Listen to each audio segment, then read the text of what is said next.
토트넘이 레스터시티에게 3대1로 승리를 했고요. 오늘 사실 토트넘의 선발 라인업은 굉장히 좀 묘했어요. 물론 알리하고 케인 선수가 부상으로 빠져있긴 합니다만 중앙에 스킵을 넣었죠. 선발로 스킵을 넣고 윙크스하고 콤비를 줬고 최전방에 요렌테, 양쪽에 시소코하고 손흥민 선수를 세웠단 말이에요. 굉장히 중원에 대한 걱정이 됐는데 아니나 다를까 레스터시티가 중원 쪽 싸움에서 밀리지 않았고 그런 과정에서 오히려 측면 쪽에 좀 더 기회를 두 팀 모두가 많이 노렸습니다. 그러니까 중원 다툼에서 서로가 승산이 좀 없었기 때문에 중원에서의 어떤 과감한 어떤 돌파라든가 패스 게임을 시도하기보다는 측면 쪽에서 좀 더 다양한 가능성을 모색을 했었는데요. 사실 토트넘 입장에서 오늘 경기 내용이 안 좋았어요. 무엇보다도 윙크스와 스킵이 어떤 패스를 내주는 그런 역할을 거의 하질 못했기 때문에 측면에 있는 뭐 손흥민이나 시소코에게 가는 연결 자체도 굉장히 드물었었고 그렇다고 해서 요렌트를 살리는 측면 풀백들의 어떤 크로스 같은 것들도 많이 좀 효과가 없었기 때문에 굉장히 어려웠습니다. 반면에 레스터시티는 오늘 최전방에 나와 있는 그레이 선수가 측면 쪽으로 많이 움직여주면서 이선에 뭐 메디슨 또 틸레만스 이런 선수들이 많이 올라오면서 공격기를 노렸었고요. 오히려 제한된 찬스에서 더 위협적인 찬스를 많이 만들어냈던 것은 레스터시티였던 것 같아요. 예. 근데 결과적으로 레스터시티 오늘 승부처는 바디의 그 후반전 PK 실축입니다. 사실 여러분도 아마 잘 못 보셨을 것 같아요. 그런 교체 투입된 선수가 바로 승부차기가 PK를 차는 저희도 보면서 걱정을 많이 했잖아요, 같이. 근데 교체 투입된 선수가 뭐 다른 공을 한 번도 만지지 않은 상태에서 바로 PK를 차니까 천하의 바디도 실축을 했고 그 상황에서 만약에 1대1이 됐다면 아마 경기가 저는 굉장히 달라졌을 수 있을 것 같아요. 그렇지 않습니까? 근데 그렇게 되면서 레스터시티가 그 전에도 그렇고 그 뒤에도 그렇고 후반전에 굉장히 어떤 측면적 치료율도 굉장히 많이 올라왔고 전체적으로 경기장을 넓게 쓰면서 특히 왼쪽 측면을 많이 활용을 했지만 경기장을 넓게 쓰면서 공격적인 어떤 시도를 많이 했음에도 불구하고 결과적으로는 아주 실망스러운 성적표를 얻게 됐습니다. 뭐 바디가 그러니까 이 마케팅에서도 중요한 게 뭐 3T라고 해서 그 중에 하나가 이제 타이밍인데 축구도 그런 것 같아요. 골은 물론 골은 언제나 좋은 거지만 어떤 타이밍에 들어가느냐가 굉장히 중요합니다. 그러니까 오늘 바디의 PK 상황에서 바디가 만약에 골을 넣었다면 경기 전에 이렇게 안 됐을 거라고 봐요. 레스터 역전할 수도 있다고 보는데 바디가 정말 그 중요한 상황에서 실축을 하게 되면서 완전히 분위기가 좀 뭐라고 해야 되나 도약할 수 있는 길을 놓쳤고 반면에 손흥민 선수 솔직히 오늘 손흥민 선수 부진했죠? 뭐 우리가 아무리 뭐 국뽕이라도 여러 가지로 좀 막혔고 뒤에서 지원도 워낙 없었기 때문에 고립이 돼 있었고요. 손흥민 선수 컨디션 이런 여부를 떠나가지고 굉장히 좋지가 않았었는데 그래도 막판에 정말 중요한 상황 2대1 한 골 차에서 계속 토트넘을 밀리고 있었잖아요. 근데 그 한 번의 상황에서 손흥민 선수가 정말 결정적인 타이밍에 타이밍이 중요한 거예요. 이런 타이밍에 골을 넣어주면서 다시 한번 어떤 히어로서의 역할 굉장히 잘해줬고요. 이번 시즌 손흥민 선수가 시즌 11호 골입니다. 포그바와 같은 득점 숫자고 1위 살라하고 6골 차인데 지금 1, 2, 3, 4, 5, 6 6위권 7위권이에요 손흥민 선수. 어쨌든 간에 이 골이 들어가면서 2대1에서 3대1 확실하게 스코어가 뭐 경기 끝난 거죠. 게임을 끝내버리는 그러니까 아주 중요한 타이밍에 골을 넣었기 때문에 손흥민 선수의 진가를 다시 한번 알 수가 있었습니다. 그리고 오늘도 뭐 보시면서 저희가 농담 삼아서 뭐 손흥민 선수 노예계약 어쩌고 했지만 오늘도 또 풀타임을 손흥민 선수가 뛰었습니다. 이게 기록을 보면 그나저 손흥민 선수 대단합니다. PK 하나 없이 11골을 넣었어요. 무려 프리미어리그에서 대단합니다. 손흥민 선수가 지금 이제 토트넘에서 22라운드 맨유전 풀타임 그리고 와포드전 풀타임 뉴캐슬전은 89분에 나왔으니 거의 풀타임 오늘도 풀타임. 포체티노 감독이 사실 교체 타이밍이 왔을 때 과거에는 우리가 손흥민이 아니길 하면서 봤잖아요.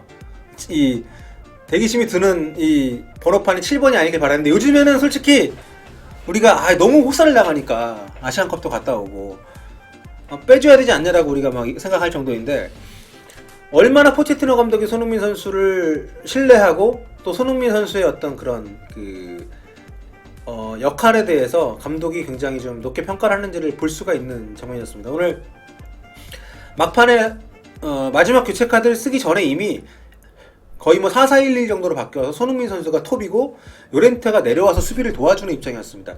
한 골차로 앞서 있긴 했습니다만은 어쨌든 끝까지 이 승점 3점을 지키기 위한 그런 카드로 손흥민 선수의 존재가 중요하다고 본 거죠. 그러니까 손흥민 선수가 골을 넣지 못하더라도 앞쪽에 손흥민 같은 스피드를 갖고 있는 선수, 또 최근에 폼이 아주 좋은 선수가 전방에 버티고 있다는 건 상대한테 굉장히 큰 부담이거든요.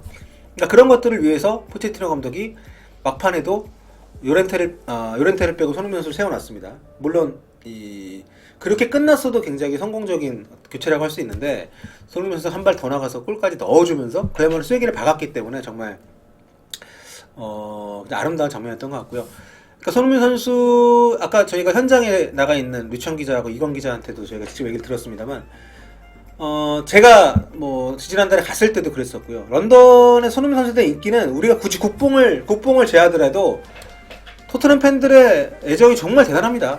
그러니까 애정이라는 게 그냥 무슨 뭐 인간적인 이게 아니라 잘하니까 나오면 결정을 지어주고, 게다가 지금 이 3연승이 놀라운 거는요, 델레알리하고 케인이 차지하는 토트넘에서의 비중이 굉장히 높습니다. 뭐 다들 당연히 아시는 얘기입니다만 지금 토트넘 올 시즌의 리그골만 봐도 해리 케인이 14골, 루카스 모우라 6골, 델레알리가 5골, 에릭슨 4골 이렇게 넣고 있단 말이에요. 그런데 이런 상황에서 케인과 알리가 빠진, 그리고 라멜라 같은 경우도 지금 부상인지 어쨌느냐한테 벤치 명단에 안 들어왔고, 이런 상황에 손흥민 선수가 굉장히 어깨에 무거운 짐을 짊어지고 있었는데 그럼에도 불구하고 3경기 연속골을 넣어주면서 정말 이 알리와 케인이 없는 상황에서 거의 뭐 소년가장, 정확한 표현은 아니지만 소년가장 같은 역할을 해주고 있습니다. 지금 리버풀하고 맨시티가 약간 주춤주춤 하는 듯 하면서 1-2위를 나가고 있잖아요. 지금 이 기간 동안에 전승한 거 토트넘밖에 없습니다. 상위권 경쟁에서. 다시 볼까요? 리버풀도 조금 무승부하다가 이번에 이겼고, 맨체스터 시티도 한번 졌었고, 토트넘만 지금 3연승이거든요. 그러니까 그 3연승에 모두 지금 손흥민 선수가 골을 넣었다는 거. 게다가 제가 중간에도 얘기했지만 토트넘은 1월 말 2월 초에 손흥민이 없을 거라고 생각을 했단 말이에요. 손흥민이 빨라야 이번 경기 처음 뛸 거라고 생각을 했을 텐데 뜻밖의 대한민국이 아시안컵 8강에서 떨어지면서 손흥민 선수가 빨리 왔고, 알리하고 케인이 없는 이 토트넘 입장에서는 안 쓸 이유가 전혀 없는 거 아니겠습니까? 그래가지고 약간 좀 체력적인 부담에도 불구하고 투입을 했는데 이게 웬일이야. 손흥민 선수가 계속 지금 골을 터뜨리고 있습니다. 게다가 이 3골 모두가 정말 중요한 골 아니겠습니까? 그러니까 이런 어떤 피니셔가 있다는 거, 손흥민이라는 피니셔가 있다는 거, 지금의 토트넘에게는 정말 천군만마 같은 행운이고요. 포체티노 감독이 어떤 인터뷰에서 얘기를 했던 것 같은데, 대한민국의 탈락은 유감스러운 일이고 손흥민이 최선을 다했을 거라고 생각을 하지만 나는 너무 좋다.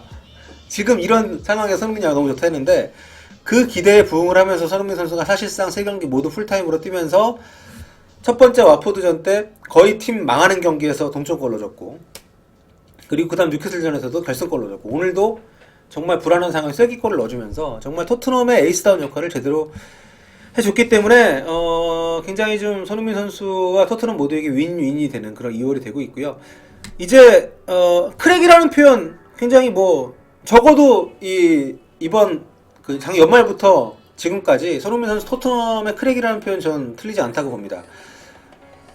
이제 토트넘은 굉장히 본격적인 또 위기가 찾아옵니다. 도르트문트하고 챔피언스리그 1차전이 이제 이번 주 한국 시간으로 발렌타인데이 새벽에 있고요. 발렌타인데이 때 다들 데이트 약속 있으시죠? 네. 그리고 3월 5일날 도르트문트하고 또 원정 경기가 있습니다. 챔피언스 2차전. 그 사이에 일정이 굉장히 또 빡빡해요. 번리 원정, 첼시 원정은 또 런던 더비고, 그 다음에 또 아스날과 형 경기. 런던 더비가 연달아 있기 때문에 굉장히 좀 일정이 빡빡한 상황이기 때문에 만약에 지금 이 3경기에서 연승을 하지 않았다면 토트넘이 우승 경쟁에서 2월이나 3월 달에 이렇게 이탈할 수가 있는 그런 상황이었기 때문에 이 시기에서의 이 손흥민 선수의 활약은 올 시즌 토트넘이 몇 등으로 끝날지 모르겠습니다만 적어도 순위와 상관없이 토트넘 팬들에게는 정말 오랫동안 기억에 남을 만한 굉장히 강한 임팩트를 주는 그런 득점 장면들이라고 생각이 됩니다. 그래서 뭐 동점골, 뭐 선제골도 아니고 결승골도 아니지만 오늘의 쐐기골이 갖는 손흥민 선수의 골이 갖는 그 의미는 그래서 남다르다고 보고요. 아무튼 손흥민 선수 뭐 정말 대단한 것 같습니다. 과거에 그 차범근 감독을 제외하고 유럽의 어떤 그 빅리그의 상위권 클럽에서 이렇게 게임 체인저 역할을 할 수 있는 선수의 존재가 과연 있었나, 우리 그 축구 역사상. 아시아 축구 통틀어서도 없지 않았나요? 옛날에 차범 감독을 제외하면 정말 역대급 활약을 펼치고 있고, 또 손흥민 선수의 이런 활약은 이게 어떤 일시적인 게 아니라 계속 그런 활약들을 매년 그러니까 매년 이렇게 두 자릿수 골을 기록하던 와중에 이제는 정말 어떤 결정적인 상황에서의 그런 우리가 흔히 얘기하는 그 빅게임 체인저라고 해야 되나? 그런 역할까지 해주고 있다는 점에서 앞으로도 손흥민 선수 입지는 굉장히 굳어지고, 뭐 내년에 토트넘에 있을지 또 이적을 할지 뭐 좀 썰들은 많이 나오고 있습니다만 굉장히 좀 몸값이 천정부지로 치솟지 않을까, 이런 기대를 또 해봅니다. 양봉업자는 별명답게 또 도르트문트전에서도 활약이 좀 이어지지 않을까 좀 기대가 되는데, 아무튼 2월달에 손흥민 선수 여러분과 함께 계속 좀 지켜봤으면 좋겠어요.